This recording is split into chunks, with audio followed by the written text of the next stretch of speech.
Floor leaders का बैठक हुई और इस बजट सेशन से पहले एक पारंपरिक हमारा बहुत उपयोगी चर्चा हुई। मैं सबसे पहले जितने पॉलिटिकल पार्टीज के पार्लियामेंट में फ्लोर लीडर्स हैं उनको धन्यवाद देना चाहूँगा जो आज मीटिंग में पार्टिसिपेट करके बहुत अच्छे सुझाव भी दिए हैं। कुल मिलाकर के 44 पार्टीज का भारतीय जनता पार्टी को मिला करके 44 पॉलिटिकल पार्टीज का पार्टिसिपेशन आज ऑल पार्टी मीटिंग में हुई। टोटल 55 लीडर्स इंक्लूडिंग मिनिस्टर्स, रक्षा मंत्री जी जो हमारा डिप्टी लीडर है लोकसभा में, और आज के मीटिंग को जिन्होंने चेयर किए हैं हमारे सदन के नेता राज्यसभा में आदरणीय जेपी नड्डा जी, और मैं और अपने दोनों राज्य मंत्री पार्लियामेंट्री अफेयर्स के अर्जुन मेघवाल जी और एल मुरुगन जी, हम लोगों ने टोटल, और चिराग पासवान जी अपने दल के नेता के हिसाब से उन्होंने अटेंड किए हैं, तो 55 कुल मिलाकर के लीडर्स का आज बैठक हुई।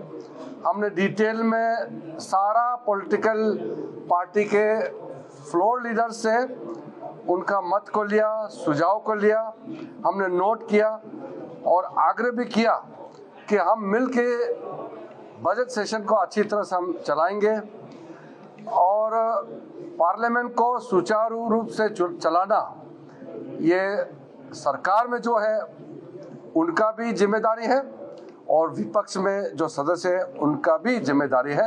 हम मिल करके अच्छी तरह से बजट सेशन को चलाएंगे, ऐसा हमारा अपील है।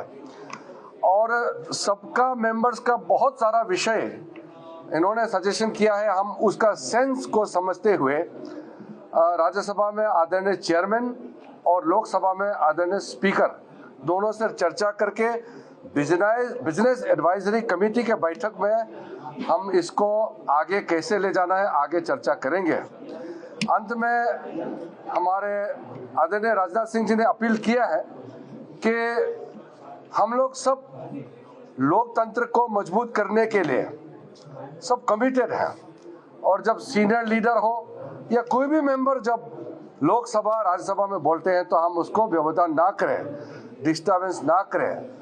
पिछली बार स्पेशल सेशन के दौरान जब प्रधानमंत्री जी ने motion of thanks to the president, आदरणीय राष्ट्रपति का अभिभाषण को धन्यवाद प्रस्ताव देते समय जब माननीय प्रधानमंत्री जी ने रिप्लाई दे रहे थे तो लोकसभा में भी राज्यसभा में भी डिस्टर्ब किया गया था।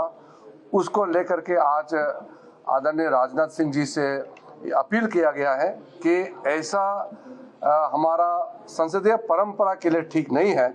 जब देश का प्रधानमंत्री बोल रहे हैं तो सदन को सुनना चाहिए और देश को भी सुनना चाहिए, और कोई भी सदस्य हो सबका सुनना चाहिए, एक दूसरे का सुनना चाहिए।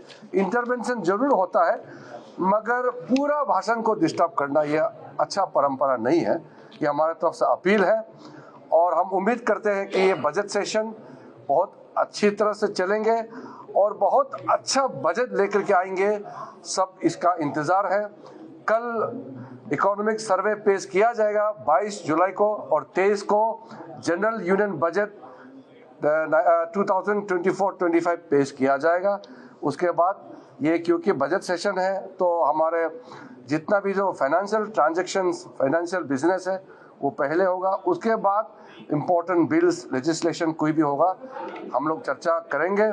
और जो भी मेंबर्स क्वेश्चन आवर के अलावा 0 आवर हो, स्पेशल मेंशन हो, 377 हो या किसी भी रूल के तहत चर्चा के लिए सरकार खुले मन से सबसे बातचीत करके बिजनेस एडवाइजरी कमेटी के माध्यम से दोनों सदन के अध्यक्ष से बातचीत करके हम अच्छा हाउस चलाने का उम्मीद करते हैं। और फिर मीडिया वालों को आपको धन्यवाद देता हूं, आपने आज यहाँ आकर के हमारे इस मीटिंग के इतना देर हो गया फिर भी आप इंतजार करते रहे। धन्यवाद जी।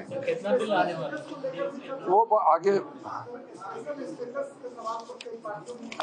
हर पार्टी ने अपने अपने मुद्दे या जो विचार को रखे हैं, क्योंकि इतने पार्टी हैं और कई सारे मुद्दे हैं, जो एक दो मुद्दे अगर 40-50 मुद्दे होते तो हम गिन के बताते। इतने सारे मुद्दे हैं, तो इसको सम्मिलित करके सामूहिक रूप से सबका बात सुन करके फिर विषय को चर्चा करने के लिए जो भी समय तय करेंगे हम लोग आगे ले जाएंगे। धन्यवाद जी। ऑल पार्टी मीटिंग में बहुत महत्वपूर्ण मुद्दे विपक्ष की तरफ से उठाए गए और ये कहा गया कि इन पर संसद में चर्चा की आवश्यकता है। एक बहुत ही महत्वपूर्ण और सबसे महत्वपूर्ण कहूँगा स्थिति उत्तर प्रदेश में पैदा हो गई। उत्तर प्रदेश की सरकार ने कांवड़ यात्रा के रास्ते पर जो दुकानें लगाने वाले लोग हैं पूरे उत्तर प्रदेश में, जहाँ से होकर यात्रा गुजरेगी, उस पर दुकानदारों को अपना नाम, अपना धर्म, जाति और उस पर काम करने वाले लोगों के नाम और पता सब लिखने का आदेश दिया है। ये अनप्रेसिडेंटेड है और ये सिर्फ इसलिए क्योंकि ये सरकार सीधे सीधे मुसलमानों को टारगेट कर रही है। ये वो इलाका ऐसा है जहाँ से यात्रा जाती है कि बड़ी आबादी मुस्लिम्स की है और छोटी दुकानें, ठेलों पर आम बेचना और चीज़ें बेचना यही लोग करते हैं। ऐसा कभी नहीं हुआ पहले, क्योंकि ये कहा गवर्नमेंट ने कि इससे कन्फ्यूजन पैदा न हो यात्रा के दौरान। ये यात्रा पहली बार तो निकल नहीं रही, यात्रा जाने कब से निकल रही। कभी इस यात्रा के दौरान कोई धार्मिक धर्म के नाम पर किसी तरह का विवाद नहीं हुआ। फिर क्या जरूरत थी जो इस बार ही इस तरह का आदेश जारी किया गया। और सीधा सा ये था कि ये जो कांवड़िया लोग हैं जो निकलेंगे, उस ग्रुप में तमाम लोग बाहरी एंटी सोशल एलिमेंट भी घुस जाता है कई बार वहाँ स्थानीय, जो धर्म के नाम पर लोगों की दुकानों को भी लूट सकते हैं, लोगों की जान माल को भी खतरा हो सकता है। और इस भय से कोई मुसलमान दुकान न लगाए, मंशा यही था और यही है। तो इसलिए हम लोगों ने मांग की है सेंट्रल गवर्नमेंट से एक हस्तक्षेप करे। धर्म के नाम पर उन्माद पैदा करने की कोशिश की जा रही है। पिछले लोकसभा के इस चुनाव में चूंकि बीजेपी उत्तर प्रदेश में हार गई है, इसलिए धर्म के नाम पर लोगों को विभाजित करने की जो नापाक कोशिश की जा रही है, सेंट्रल गवर्नमेंट को चाहिए, उनको सारे अधिकार हैं और सारा गैर संवैधानिक आदेश है उसको रद्द कराने की कोशिश करना उनकी सरकार है, और नहीं करें तो वो कुछ करें। इस पर सबसे इम्पोर्टेंट और चीजें हैं, संजय सिंह ने बहुत महत्वपूर्ण बातें की कही। सर, सरकार की आज ऑल पार्टी मीटिंग में कई सारे मुद्दे उठाए गए और खास तौर से जांच एजेंसियों का जो दुरुपयोग हो रहा है विपक्ष के नेताओं पर, जिसकी सबसे ज्यादा भुक्तभोगी पार्टी आम आदमी पार्टी है। हमारे मुख्यमंत्री को जेल में डाल रखा है, शिक्षा मंत्री को जेल में डाल रखा है, स्वास्थ्य मंत्री को जेल में रखा है। ये सारा मुद्दा ऑल पार्टी मीटिंग में हमने सामने रखा कि विपक्ष के नेताओं पर जिस तरह से ईडी का, सीबीआई का, इनकम टैक्स डिपार्टमेंट का दुरुपयोग हो रहा है, इस पे सरकार ये पीएमएलए का जो एक ईडी को पूरी तरीके से दानवी ताकत दे दी गई है, इसको वापस लिया जाए और इन नेताओं पे जो कार्रवाई हुई है उसको खत्म किया जाए। दूसरा विषय बजट को लेके मैंने दिल्ली का और पंजाब का इशू भी उठाया। देखिए, बजट अभी आने वाला है, लेकिन पहले ही मैं बजट लीक कर सकता हूं और दिल्ली के मामले में तो मैं लीक कर सकता हूं। 325 करोड़ से ज्यादा हम लोगों को नहीं मिलेगा। पिछले 9 साल से 325 करोड़ मिलता है दिल्ली को। लाखों करोड़ का टैक्स हम लोग देते हैं, लेकिन 325 करोड़ से ज्यादा नहीं मिलता। वो मुद्दा उठाया। इसके साथ साथ जो आज की तारीख में एक बर्निंग इशू है कि आपने एक ऐसा फरमान जारी कर दिया जो हिटलर के शासन में होता था। यहाँ कोई नाजीशाही थोड़ी चल रही है, हिंदुस्तान में लोकशाही है, लोकतंत्र है। आपने आदेश जारी कर दिया नेम प्लेट लगाना होगा। तो मुसलमानों के खिलाफ जो दुर्भावना है वो भी है। इसके साथ साथ दलितों, पिछड़ों, आदिवासियों, इन सब की भी जो दुकानें हैं वहां से भी उनका भी धंधा बंद करने की कोशिश है। कोई वाल्मीकि ढाबा लिख लेगा, कोई जाटो ढाबा लिख लेगा, उसके यहाँ से कोई खरीदारी नहीं करेंगे, क्योंकि ये तो भेदभाव को मानने वाले लोग हैं। इन्होंने तो श्रीमती द्रौपदी मुर्मू जी को राम मंदिर के उद्घाटन में नहीं बुलाया, रामनाथ कोविंद जी को शिलान्यास में नहीं बुलाया। ये तो वो पार्टी है। तो इसलिए ये जो फैसला है ये दलितों, पिछड़ों, अल्पसंख्यकों के खिलाफ है, आदिवासियों के खिलाफ है, दुर्भावना की राजनीति को खुलेआम और संविधान के खिलाफ है। बढ़ावा दिया जा रहा है। जो ये कहा जा रहा है कि भाई कांवड़ यात्रा से गुजरने की तरफ आपको नेम प्लेट लगाना पड़ेगा। हिंदुस्तान का इतिहास ही नहीं पता इन लोगों को। जय श्री राम के झंडे बनाने वाले मुसलमान, देवी देवताओं के वस्त्र बनाने वाले मुसलमान, अमरनाथ और वैष्णो देवी की यात्रा में सहयोग करने वाले मुसलमान। तो आपको कुछ पता ही नहीं है, आप ऐसे ही देश को तार तार करने पे लगे हुए हैं। तो ये सारे मुद्दे उठाए गए हैं और जो छोटी पार्टियां हैं उनके लिए भी मांग की गई है कि भाई कम से कम उनके मेंबर को 7 मिनट 5 मिनट इतना समय जरूर बोलने के लिए दिया जाए। 0 आवर जो हम लोग उठाते हैं उस पर कार्रवाई हो, ये सारे विषय उठाए।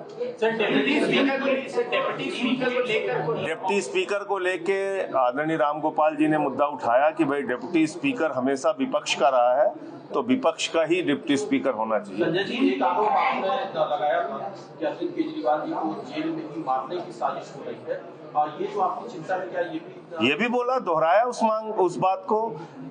50 से कम शुगर लेवल एक नहीं कई बार जा चुकी है। ये तो जानलेवा है, उनकी जिंदगी के साथ खिलवाड़ है।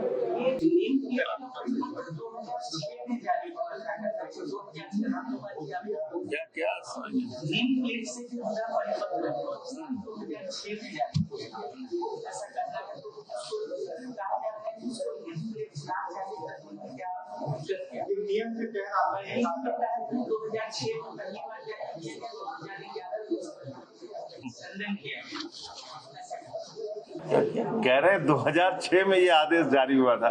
कभी आप लोगों ने देखा था 2006 में नेम प्लेट लगते हुए? आप लोग तो सब बहुत जानकार हैं। कभी देखा था 2006 में नेम प्लेट लगते हुए? कभी न सुना न किसी ने जाना।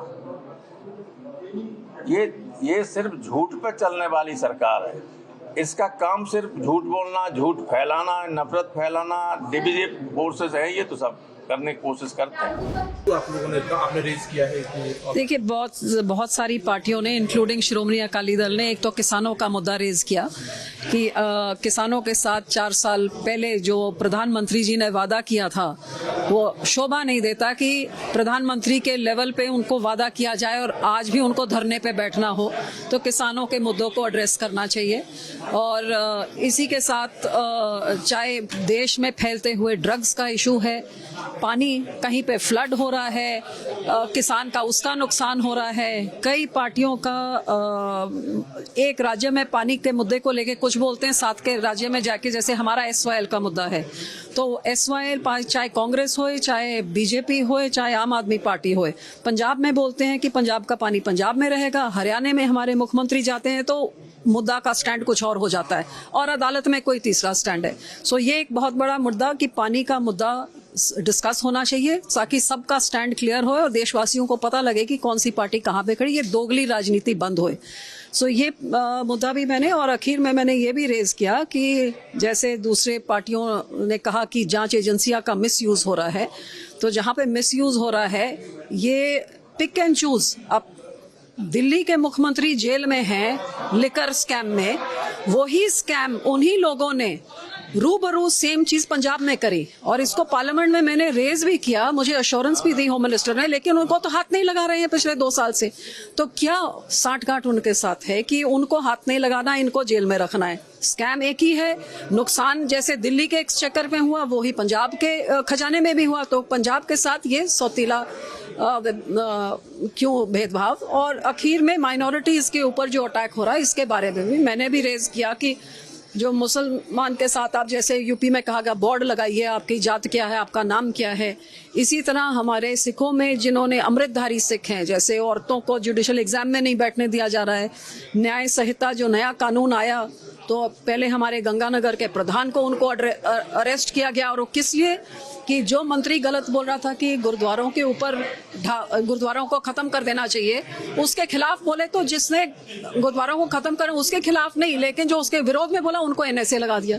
सो ये कई मुद्दे से सबने रेज किया, हमने भी अपना नशा इन पे चर्चा करने की मांग करी, और नीट के अंदर एक दिन से अलग चर्चा कराई जाए ये मांग भी हमने रखी। और अग्निवीर जो महत्वपूर्ण मुद्दा देश का, इसके लिए हमने आंदोलन भी किया था। इसमें रक्षा मंत्री जी को कहा कि मैं आपके साथ बात भी करी थी, आपने हमें आश्वस्त किया तो अग्निवीर को समाप्त करें और छोटी पार्टियों को बोलने का अवसर ज़्यादा दें। 377 0 ओवर के अंदर भी आप हमें मौका दें, जब डिमांड होती है उसमें हम लोग बोलते हैं, मंत्री जवाब नहीं देते, लिखित में जवाब दें। और दूसरा, प्रेमचंद्र जी ने आज जब मिनिस्टर बोल रहे थे तो उनको टोका कि आप एलआई हो सकते हैं इनके सत्ता पक्ष, लेकिन मंत्री इसके अंदर नहीं बोल सकते। मंत्री, उसके बाद 2 मंत्री बिना बोले चले गया ऑल पार्टी मीटिंग से। उनका मंत्री नहीं बोल सकते, यहाँ पे मंत्री सरकार का पार्ट होते हैं।